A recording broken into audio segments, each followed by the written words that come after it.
House, every Arizona homeowner's best friend.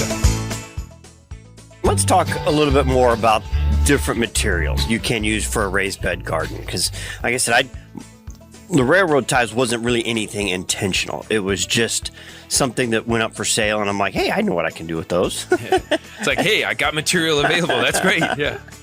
Pretty cheap way to do it, right? Yeah. But to do it again, I would probably, in the perfect world,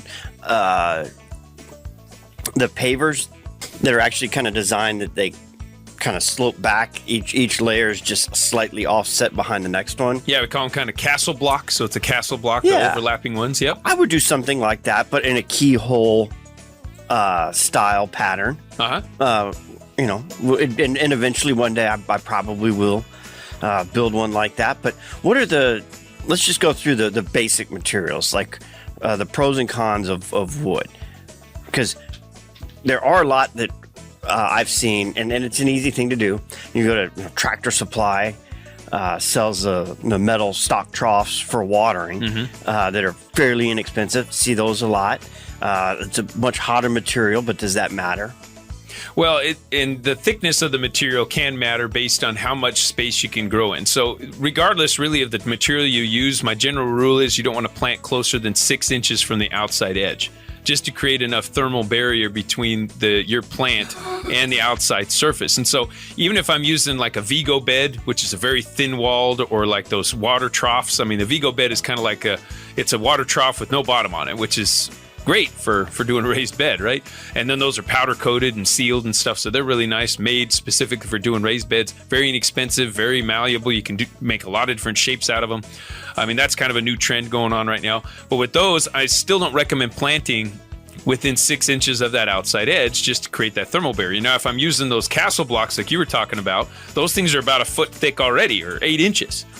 And so I've got a pretty significant amount, but then from there, I'm still going to need to go inside at least another 3 inches, just so I have some gap between, the outside. I never want to plant right up to the edge of my soil in any raised bed, because that soil can dry out really fast, dries out faster than the rest of it. And when it dries out, the water just goes right down the side. And that's where a lot of critters like to hang out and stuff too. So that's another key point that we'll get into probably in the next segment, just talking about soil, making sure our soil is right. But with the material, generally speaking, you just want something that's going to be able to hold your soil in well, and get it to the height that you want it to be. And then from that point, then always making sure you're planting within, you're planting 6 inches in minimum, if maybe not a little bit more, just from the outside face for that thermal base. You need that basically a thermal barrier from any of the outside elements, just to make sure your plants are successful. And many of you have done raised beds in the past, and you probably know this, that usually your very perimeter plantings have the hardest time. It's the ones that are in the deep center that usually do the best. And that has a lot to do with its available available soil for roots, available moisture, because it doesn't have as much variance in moisture on the interior as it does on the perimeter. And so with those kind of things, I mean, I like the castle blocks, and other things we like using is literally just 8-inch block. So we'll do an 8-inch block, and we'll make a solid wall, and then we can clad the front of it with tile, and we can make them look really pretty. We can put some beautiful, Mexican blue tiles. We can make these beautiful beds, or any color you want. I mean, think about anything that's a bathroom type material, or even outdoor stacked stones or things like that, and you can make some absolutely stunning raised beds in your garden.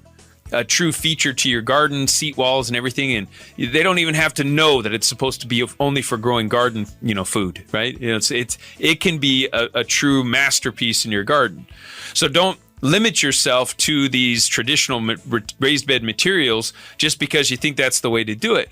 Think elegantly, and you'll find yourself more integrated into your landscape, more excited to be out in it, more people will like to enjoy it. Raised beds don't have to be something hidden on the side yard because of what you're afraid it's going to end up looking like. I mean, the way we work, obviously, with Agriscaping.com is we want to make an elegant, edible landscape for you and your family, which we find is more psychologically beneficial. It's not just the food you're producing, it's also the look you're creating, the experience that you're creating in it. People are more invited by beauty to enter into the space, which means you'll harvest from it more. It'll be easier to maintain just by the nature of its aesthetics. So we love using cool stuff. I mean, even using wood, but maybe using wood in a little bit different way. Maybe we'll use a couple different types of wood. Maybe we'll do, like I said, higher end redwoods, like even 4-inch redwood planks and then drilling holes in those and stacking them almost like Lego blocks, and then drilling holes and putting rebar through those, and looks beautiful, holds up really well. It's like for any of our lifetimes, it'd probably still remain. For some high grade redwoods with that's 4 inches thick, you're not going to have any problem with it. Never have to add a new layer, and it looks amazing. A little bit of linseed oil on it keeps it that dark red color, and that's a great way to go. Rosie on the house, every Arizona homeowner's best friend.